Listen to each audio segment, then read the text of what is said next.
Rooster Creek Quilting in Holt Summit, Missouri is your one-stop shop for all your quilting needs and more. Their specialties include great customer rapport to assist you with finding that perfect fabric, notion, pattern, pre-cuts, and embroidery supplies. Rooster Creek also offers professional long-arm quilting services and classes and much more. Don't wait for the rooster to crow. Visit Rooster Creek Quilting at Holt Summit Plaza, Holt Summit, Missouri. It's a great place to go for all your quilting needs.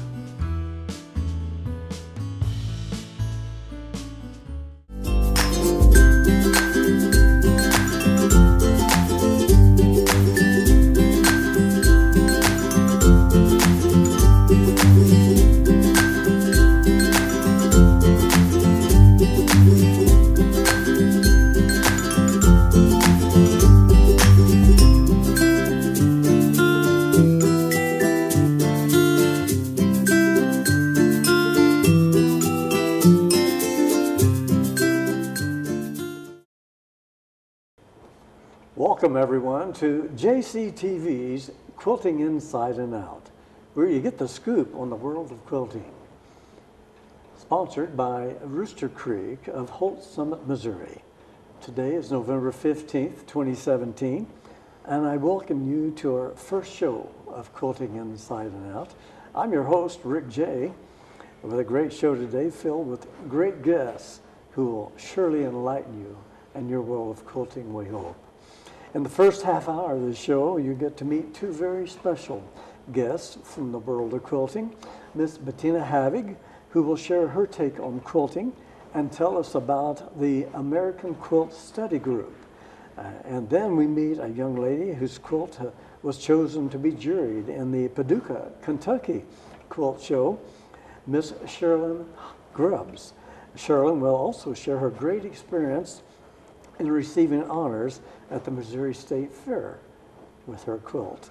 In the second half hour, we meet Miss Jan Hobbs, who will assist me in sharing with you an awards ceremony, a special dedication to individuals who have served their country. Jan will play spokesperson for the National Quilts of Valor Foundation and share with you a recent ceremony, as I spoke moments ago, held in Jefferson City, Missouri, at the American Legion Post number 5. So welcome, stay with us. I would like to first turn to Miss Bettina Havig and Miss Grubbs. I'd like to say it's great to have you on the show today, Bettina. I'm happy to be here. Excellent. Miss Havig, I wish to share your complete experience in the world of quilting, if that would be possible in 30 minutes. Not likely. But we'll save that for an upcoming presentation where we feature Miss Havig March 7th here on Quilting Inside and Out 2018. But today I've asked you to serve as the spokesperson for the well-known American Quilt Study Group headquartered in Lincoln, Nebraska. Yes. Can you enlighten our viewers and myself with a few points of interest in reference to the American Quilt Study Group? I certainly can.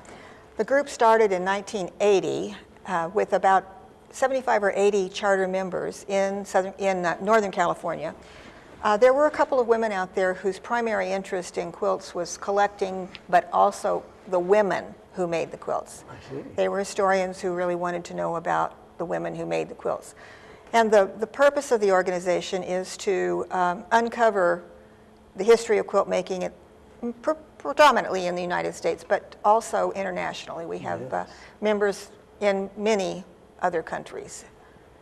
And that makes it most interesting because with experience, living in Japan for 18 months at one time, having many pen pals in the African nations, and you see quilting all around this world. So that's why it's so important to bring you from the perspective of this study, the American Quilt Study Groups. I'm thinking you're going to get a lot out of that. Well, your personal experiences, can you tell us your personal experiences with the American Quilt Study Group? I know they have to be vast. Well, I was not a charter member, but I joined the organization within the first couple of years.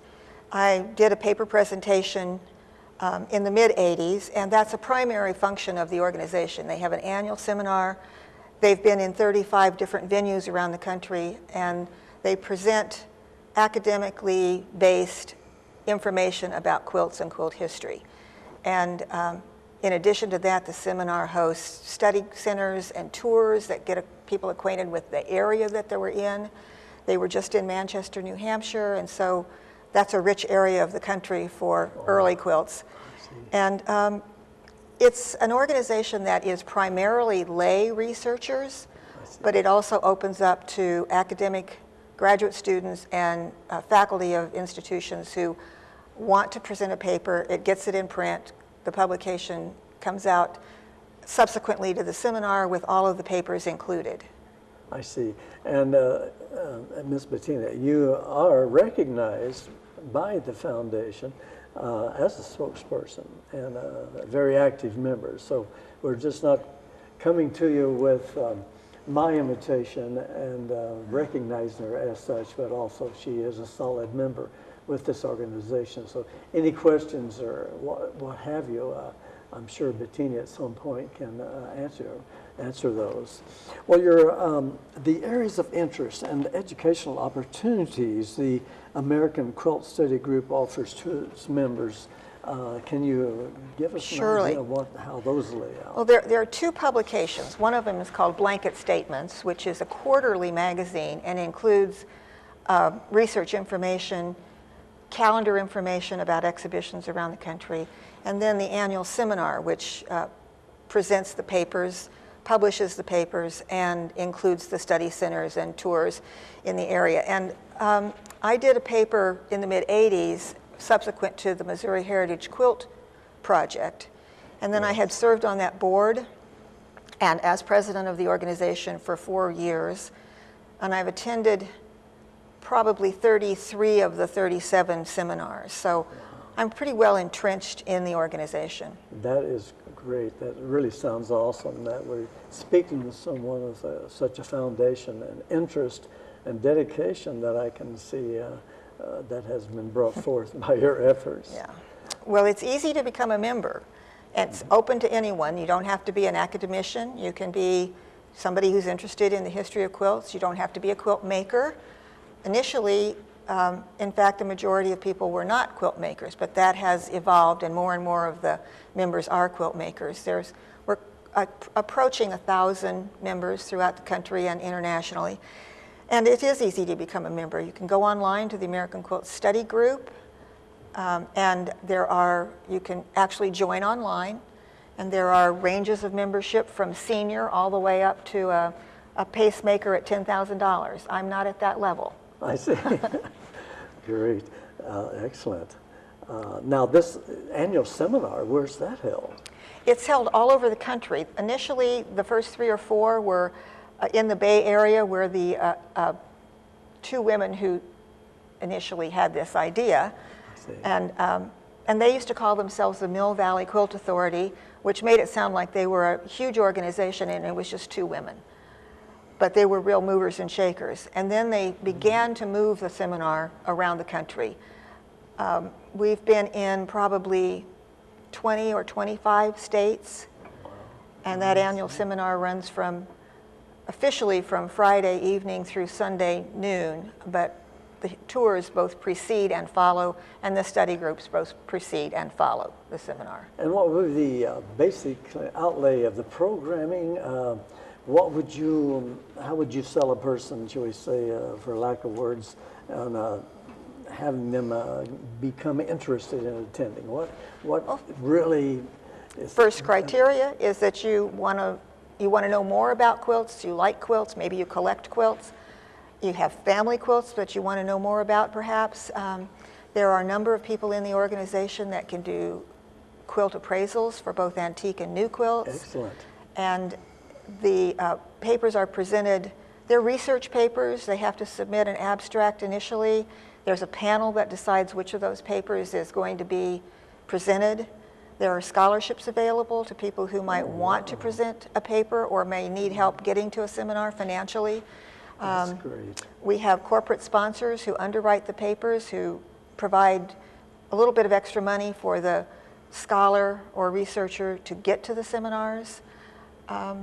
So the real criteria is, do you care about quilts? Yes. So it's fairly easy to be a part of it, and really, if you're really interested, you love your art of quilting, then sounds like a great foundation to be a part of, or at least follow. That's why I was so excited about inviting Miss Havig to give us the descriptive on all the elements. It's really great. Now, do you have an email, website, telephone number that you'd like to share? We'll Sure. put it up on the screen. They can go to http://americanquiltstudygroup.org. They can just Google American Quilt Study Group, and it's going to come up. The headquarters are housed in Lincoln, Nebraska, and the telephone number there is area 402-477-1181. And we have a lovely staff there. Judy Buss is a doctorate of textile history, and she's our director. She's been our director for a number of years, and I've worked closely with her, and it couldn't be easier to work with her. So if anybody's interested, they can call, get more information, join online. You don't have to attend the seminars. Usually approximately a third of the membership are at any one seminar. It's very wide open. There are always antique quilt dealers there if you're interested in collecting quilts. It's pretty broadly based, and people will find a niche wherever they would come into it. I see. And it sounds like such a foundation. To add to your already interest in quilting, I see so many quilt shows in my activities. And so I can see where this would be a great incentive to be a part of this in some manner, if you aren't able to join, but just to follow up on everything. And in March, we'll talk more of your extensive travels. Is this organization one of those that you do travel, when you do your travels, that you represent? No, not really. I mean, people might ask about it, but when I'm traveling, both nationally and internationally, I'm teaching quilt making. Oh, I see. And if people have heard about the American Quilt Study Group and want information, I'm more than happy to provide it. I sometimes have brochures with me that I can give them. I can certainly give them the information I've given you, and they can follow up at the level of their interest. There's no age stipulation. There's a special membership fee for students. Excellent. Anybody who's interested in quilts and quilt history is really welcome. Thank you. This program will be aired on YouTube, so internationally there is an audience that will be able to follow, and might be receiving calls from who knows. I hope so. And also, I understand our viewers can visit the organization on Facebook. Yes, there is a Facebook page. Okay, super. That sounds great. Well, Ms. Havig, it's been a pleasure to have you as the first guest on Quilting Inside and Out. It's been an honor. Thank you. Thanks for making it a learning and informational experience for us all. Thank you so much. Thank you. After the break, we meet Sherilyn Grubbs. That's Miss Sherilyn Grubbs, who has won an honor with one of her quilts, like many others have in the art world. But she has a great story behind her quest of quilting. So stay tuned. We'll be right back after the break. Pants, pants, pants. I am folding the pants. The pants are long. Do they go on my head? Do they? Do the pants go on my head? No. They go on. Everyday moments can become teaching moments because learning starts long before school does. Give your child the start they need at bornlearning.org. Hey, how you doing? Hey, girl, Nicole, good luck on the play tonight. You're welcome. What's up, guys? Now you're gonna make sure that you return those on Monday, right? Thank you. Oh, nice.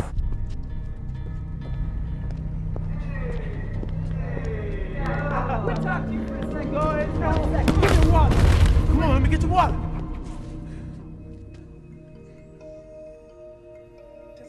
out the way.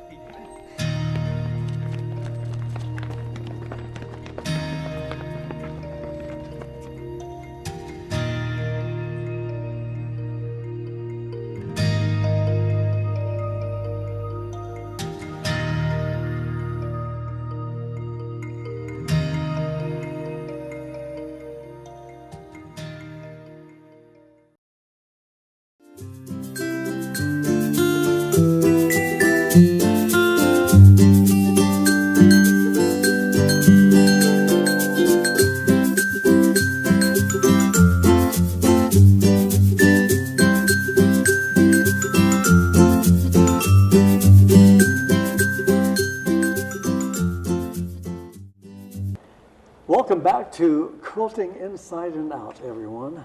I now continue with our second special guest, Miss Sherilyn Grubbs of Jefferson City, Missouri, who's still seated by Miss Bettina Havoc, who is here with us today to share the highlights of her life as a quilter. Welcome to Quilting Inside and Out, Sherilyn. Thank you. It's a pleasure having you here. I've looked so much forward to it.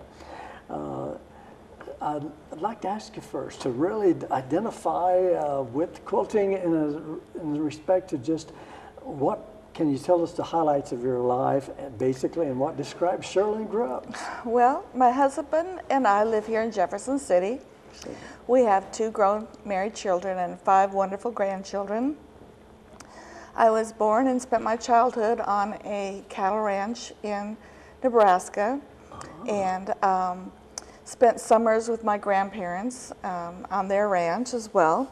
We moved around a lot, and I have traveled quite a bit, and I love to go see different quilt shops and look at different fabrics that they have.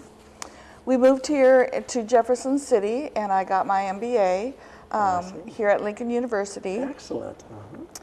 And God has given me many gifts. I direct our handbell choir at the Wesley United Methodist Church, and I've written and composed some music for them. Awesome. I'm a member of PEO, which supports women's education. I'm a member of the Missouri River Quilt Guild here in Jefferson City also. Yes. So you're very talented. You have a lot of other interests like many of us. Yes. So it's excellent. And I'm so fascinated by your interest in quilting, which I understand is somewhat new. Relatively new.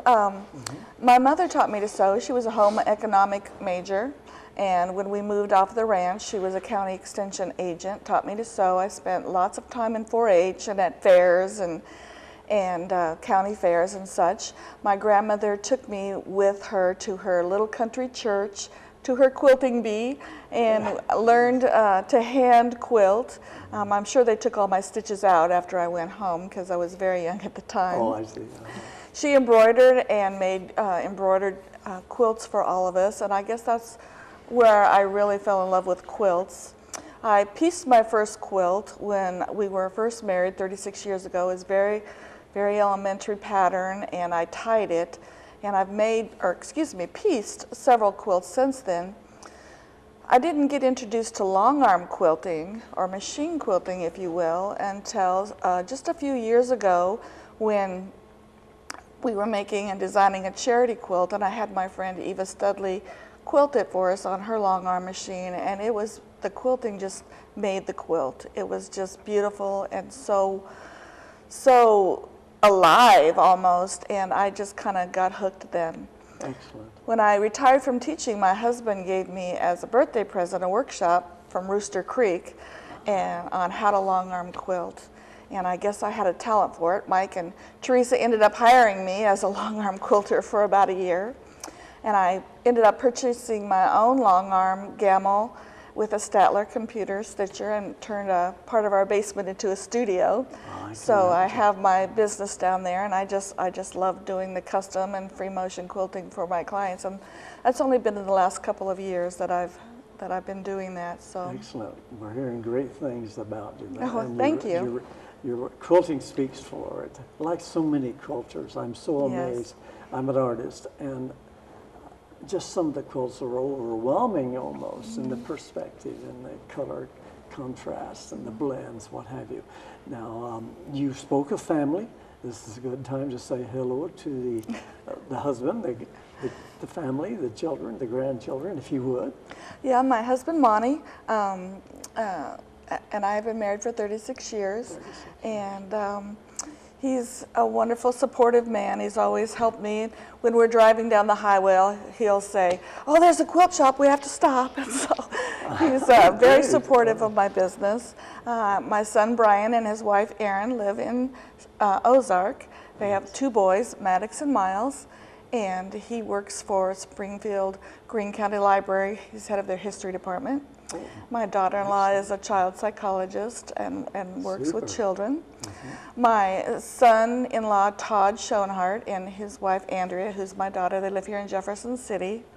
He works, he designs computer programs for Carfax, and she works from home selling Advocare products, raising her kids. They have Riley, Jason, and Peyton, and I love having them close too, so it's wonderful. I can imagine, yes. That's great. And we sure want to say hi to Eva Studley. I mean, if you're into quilting, that's one of those names that always seem to pop up in the Jefferson City area. So hello, Eva. It's good to hear that you're still quilting. Well, everyone has their favorite pieces of work, and they call their favorites. Sometimes we surprise ourselves upon the completion of such. So can you identify and share with us that one quilt, or those favorites for that matter, is your favorite, and why it has become a favorite? Well, I have many quilts that I like, but one of my favorites is the purple quilt. I call it a purple quilt because it's mostly purple, that I made for a friend and gave away. It was her wedding gift. It was a scrappy purple and black quilt. First started quilting, I made log cabin blocks because they're very easy to do, but you can turn them into beautiful designs by just, you know, mixing and matching the way that the blocks turn and the colors and the shades. It's a curved log cabin, and the border I designed myself. I always say that a pattern is a suggestion. Yes. I like to create my own things and make it my own. And I love the color purple, and my friend Erin likes the color purple, and so I made it for her as a wedding gift. And Eva Studley actually quilted this as well. And it went to the Missouri State Fair in 2014 and ended up getting a blue ribbon for best of class, the log cabin class. So I was very honored. The quilts that I have made that have been honored have not been made for quilting. They've just been made for other purposes and happen to be. What a terrific idea. Happen to be, you know, honored that way. So that shows a lot of heart into your work, as they are appreciated by others. Just from the heart, putting it together, and that's very, very. Again, coming from an artist's perspective, that's when I pick up the brush. It's basically from the heart and the mental psyche, if it's working that day. Yes. So that's interesting. And so you were juried into the Paducah show, and we have to point out that Bettina Havig has been a juror on that show many times. So. Yes, American Quilt Society has many shows and all over the country, and Paducah is where the National Quilt Museum is, and so that's kind of a famous show that they have there. I made a quilt that was inspired by a gift from my daughter, Andrea, and my daughter-in-law, Erin. At the time, they took my grandchildren's hands and put paint on them and put it on a piece of paper and sent it off and made custom fabric for me. And that was my quilt gift. And so that was the inspiration for my quilt. And I took the handprints and I cut them out, fussy cut them, and put them in the center of a log cabin block because that was what I started making, was log cabin blocks. And I just created and built this quilt kind of around my family. There are star blocks that go around, and there are different state star blocks of places we had vacationed and visited. And it took me about 5 years to finish the quilt, not because I worked on it steady, but because I would work on it and stop and wait, and then I'd get inspired and work on it some more. And I actually found the fabric for the border in a little little quilt shop in Florida, Pensacola, Florida, when we were visiting there. So I finished it up. This brown and blue quilt is the first quilt I have actually designed and pieced and quilted myself on my long arm. And my mentor, Eva Studley, encouraged me to submit it to the AQS show, and I said, I've seen those quilts. They're gorgeous.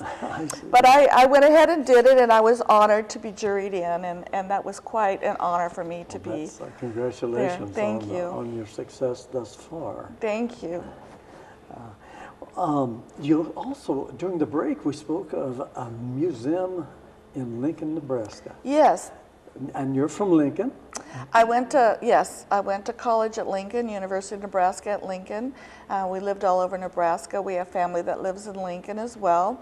And they have a beautiful museum, and it's the International Quilt Studies Center and Museum. That's correct. Great. And it's part of the University of Nebraska on the East Campus out, I believe it's on Holdridge. Is that correct, Bettina?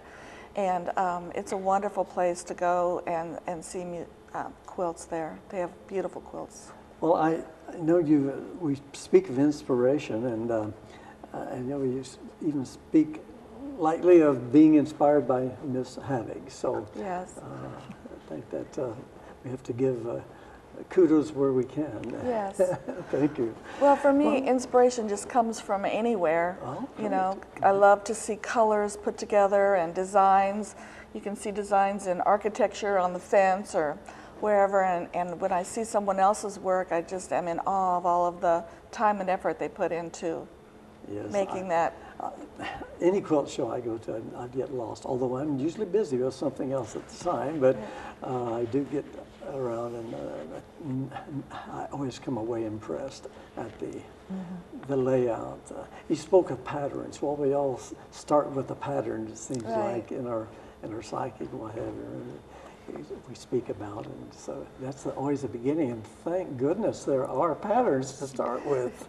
Well, and sometimes, like I said, this piece of fabric was my inspiration for the one quilt that I made, and color was another inspiration, and I'm just kind of a newbie to the world of quilting, long arm machine quilting, but I love to be able to see different fabrics and think about what they could be used or what design, and I'm still learning a lot from so many people. Well, as our first newbie on the first show here of Quilting Inside and Out, thank you for having the inspiration to come and being a guest and not being afraid of the cameras and the lights, which I'm sure a lot of people are. Well, Charlene, to move on, do you have any projects now in process that our viewers may look for in the future? Well, I think like every quilter, there are multiple projects in progress. I do have several. Right now I have made quilts for all of my grandchildren except for the youngest. And she has been very adamant about when it's going to be completed. But it's in process. It's a mermaid quilt. And so I am trying to find inspiration from different things. I saw a stained glass mermaid that I drew the pattern off of, and so it's kind of hand created. She'll love that, yes. I can imagine. And I have one that's poppies, that is all different kinds of red poppies and blue poppies. And when we went to Alaska, I saw my very first blue poppy at a art studio there that was out in the wilderness, and I had never seen one before, so that's an inspiration for me. So I do have several projects going. Yes, great. Charlene, are you currently active with presenting your award-winning quilts? You know, often one wonders what kind of life one experiences as a quilt after receiving such an award, or yourself for that matter. Yes, it's very interesting because I never expected to be contacted by other quilters of that caliber, and I've gotten emails and contacts. I am not showing my quilt because it's just a family quilt, heirloom quilt, I guess. It's at home. The purple quilt I made is, like I said, is a gift, and I actually borrowed it to bring it in today from my friend and told her I wanted to show it. Actually love that quilt so much that I made a mini quilt out of it to hang in my studio. So. Excellent. Oh, that's super. But they are just in my studio or on my bed at home right now. Okay. So we don't get, will not be able to enjoy that one, except for on the program. We'll see. Yes. There will be shots. Yes, of I that brought taken. 2 of them, yes. Okay. Now, Charlotte, to wind things up, do you have a website address, email, phone number where viewers may contact you for more information or inspiration for that matter, or perhaps schedule your quilt for viewing at their venue?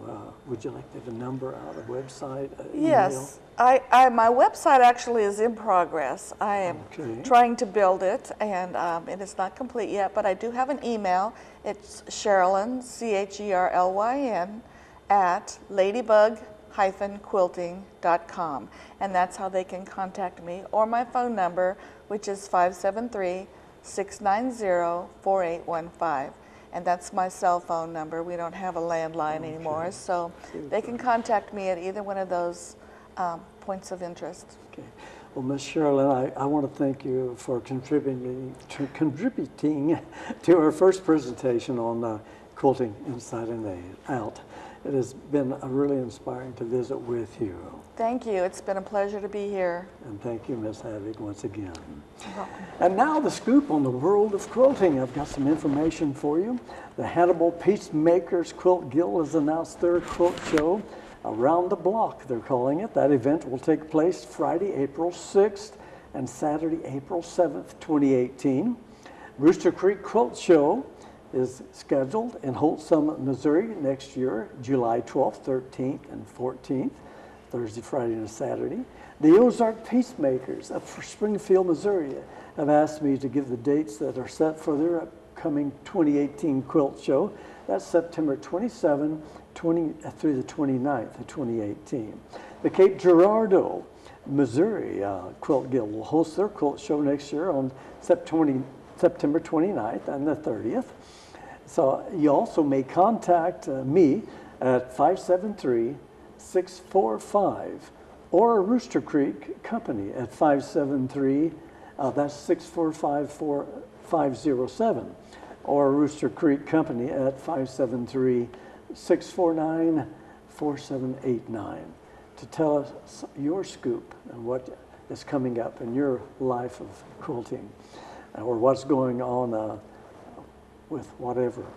Thank you. Well, the Boone Slick also, I have to mention that the Boone Slick Trail Quilters Guild, which I always look forward to, that's also scheduled for next year, October 5th and 6th. So put all these on your calendar, watch the tape on YouTube, and write those dates down to be a part of it. Next year on Quilting Inside and Out, we meet Miss Jan Hobbs, who will assist me in introducing a special award ceremony of Quilts of Valor. Stay with us. We'll be right back.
Welcome back to our next portion of the new show, Quilting Inside Out.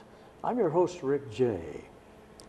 I would like to now welcome you to meeting Miss Jan Hobbs, who is the spokesperson today for the national organization Quilts of Valor Foundation. Welcome, Ms. Hobbs. Thank you. I'm delighted to be here. Excellent. Well, Ms. Hobbs, you are a quilter and associated with many quilt guilds when one mentions the words of Quilts of Valor. But the viewers would like to know a little bit about the makeup of Jan Hobbs. So can you share with our viewers a little of what defines Jan Hobbs? Well, I was born in Chicago. I'm a diehard Cubs fan. I'm a wife, a mother, a grandmother, and a retired registered nurse, graduate of the University of Missouri in Columbia. Super. I'm also an avid reader, and I love to look at and collect some antiques, mostly furniture. Notice she uses the term lightly, some. Yes. I have a couple friends that enjoy it to the max, shall we say, but that's great. It gives you a little history to hold on to. Well, Jan, if I may call you by your first name. Yes, please. Can you share with us when or how you was first inspired to become a quilter, and what has inspired you to continue your interest in quilting? I first became interested in quilting when my granddaughter was born. I think there's a rule out there that I discovered late that all grandmothers are to make a baby quilt for a grandchild. So I took a class and learned how to quilt and sew with others, and I continue to learn how to quilting and piecing. To this day, I continue to learn. And she's 13 years old now, so I've been quilting 13, 14 years. 13 years, wow. I have a sewing room that has more fabric in it than I can possibly piece in 2 lifetimes. But that's what quilters are like. That's the nature of quilting. It is. I have a sister, we love to collect fabric. a sister that is a quilter, so in her sewing room, you just don't go in, you know, because You don't go in there blindly. you don't go blindly. Yes, you go in with a plan. That's right.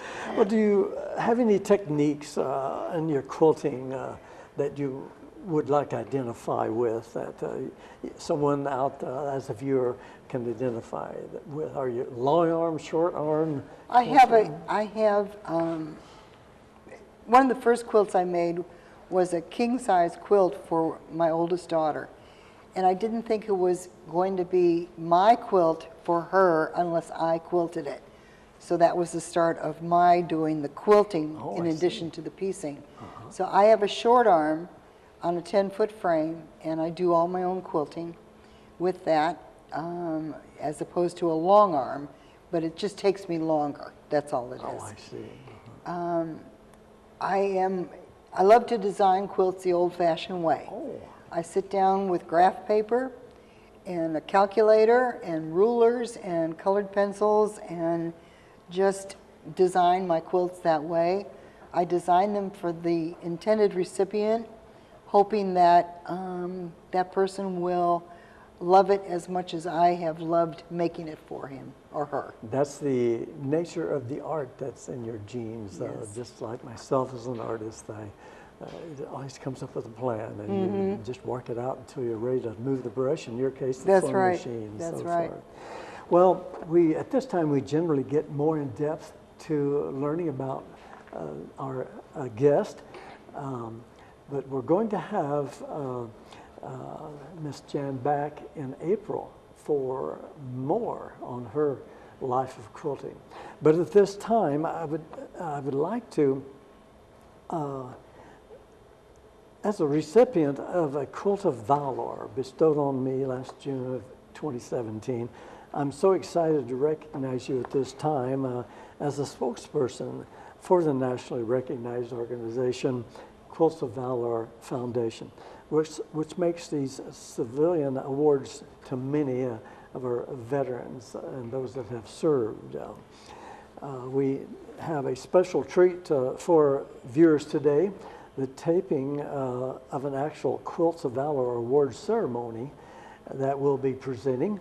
And what we're going to do now is introduce to you a taped session, award ceremony that was taped in Jefferson City, Missouri, at the local presentation. Would you like to introduce that?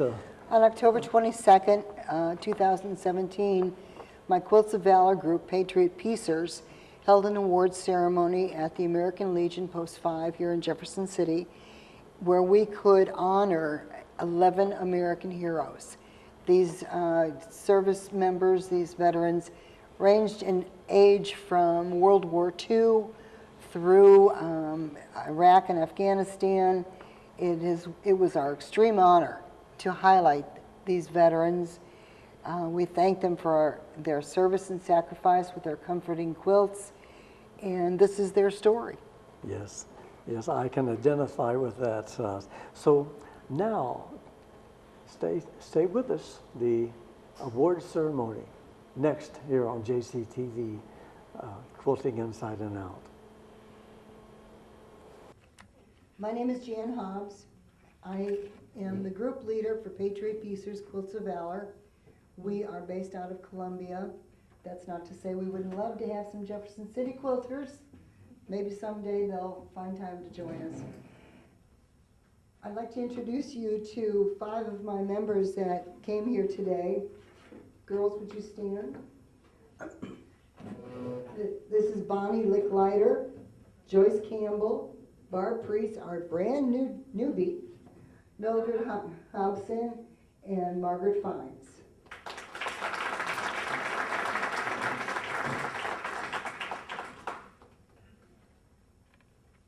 We have the honor of being part of an organization that was founded in 2009. Actually, I'm sorry, 2003. At that time, a lady by the name of Catherine Roberts has a son who was being deployed to Iraq. He was going to be a tail gunner on a Humvee. She knew that while he was gone, she would be 10 seconds from panic the entire time that he was away. She could picture him when he returned, sitting on the side of his bed at 2 o'clock in the morning, unable to sleep, battling war demons that were racing through his head. She's a quilter. So she thought if she could make him a quilt that she could wrap around his shoulders and provide him comfort, that this would be the thing she could do. Thank heavens he came home unscathed, so there sat that quilt. He didn't really need it, as she thought he would. So that very first quilt went to Walter Reed Medical Center in DC. And it was awarded to an Iraq veteran who had lost both legs by the chaplain at the hospital.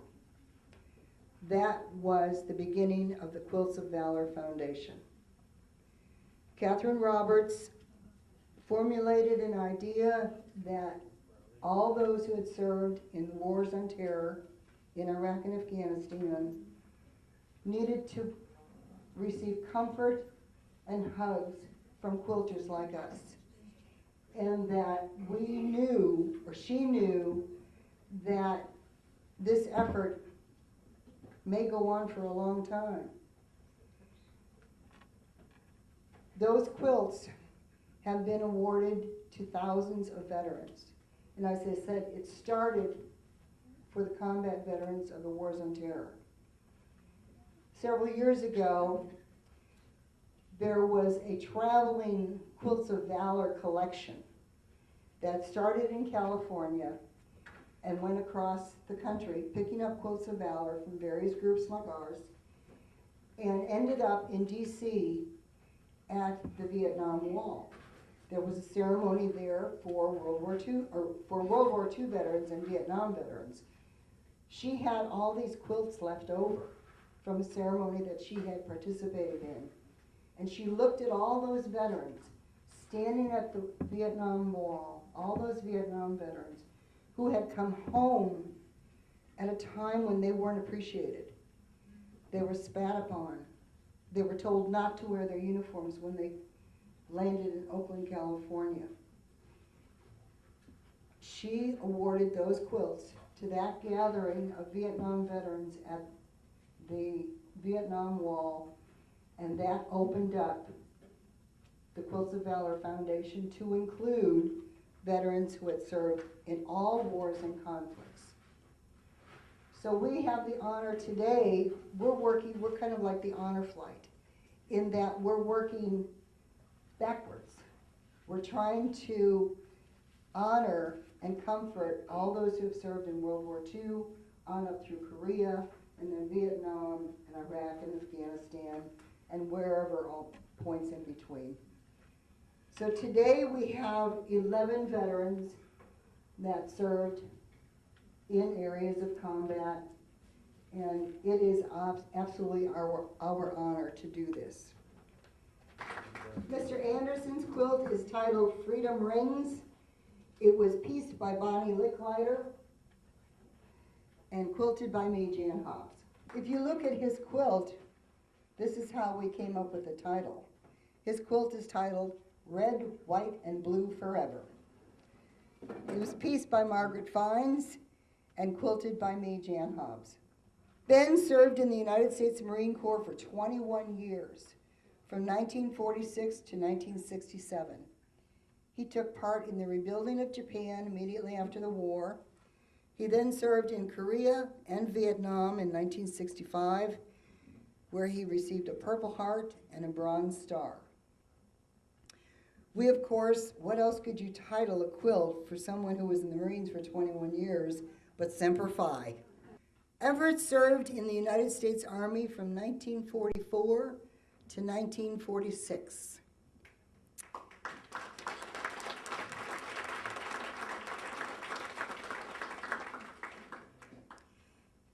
He was in combat infantry and took part in the Battle of the Bulge. He also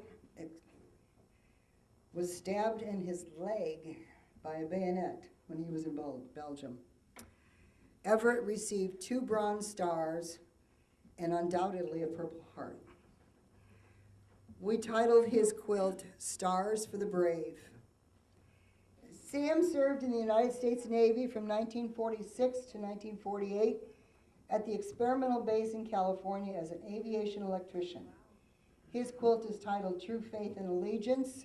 Paul served 2 years, 1952 to 1953, in the United States Army, then in the United States Army Reserves until 1990, retiring as a Command Sergeant Major of the 3rd Battalion, 75th Field Artillery. 10 years ago, he came out of retirement and went to Afghanistan with the Agribusiness Development Team and visited with village elders to educate them on growing and preserving their food supply. His quilt is titled, because he returned, Ready, Willing, and Able.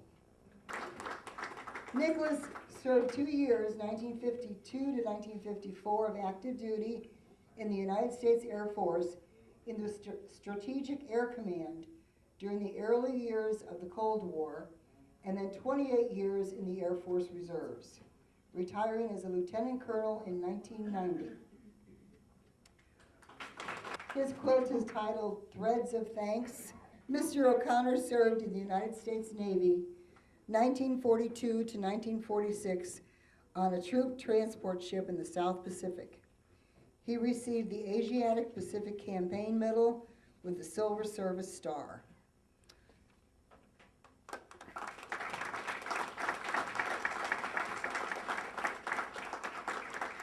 His quilt is titled Anchors Away. Mr. Palmer has brought some of his history with him, so after we are all done, if anyone would like to see what he has brought, he would be glad to share that with you. His quilt was pieced by Mildred Hobson and quilted by Rooster Creek.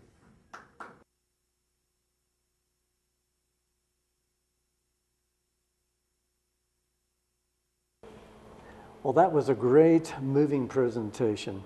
I was honored to be able to tape that for you with assistance from Jimmy Mustian. I, along with viewers and the Rooster Creek staff, want to thank Quilts of Valor Patriot Piecers of Columbia, Missouri, and all the quilt guilds that support this heartfelt effort. I know it meant a lot to me, as it does other recipients. Mine is on the table. We have a shot of that. It means so much to a veteran that has put himself on the line, shall we say, in a situation and then lived through it and then be honored years later. Well, Ms. Hobbs, I want to thank you personally for your dedication and for being one of my first guests on Quilting Inside and Out. I wish you and yours the best in the future projects. Thank you. And thank you, JCTV producer Gloria Enlow and JCTV Access staff and crew. I thank you, our viewers, for joining us here on our first Quilting Inside and Out, where you get the scoop on the world of quilting. It's all right here on JCTV, and don't forget YouTube. I'm Rick J. saying, see you next time. Thanks for being with us.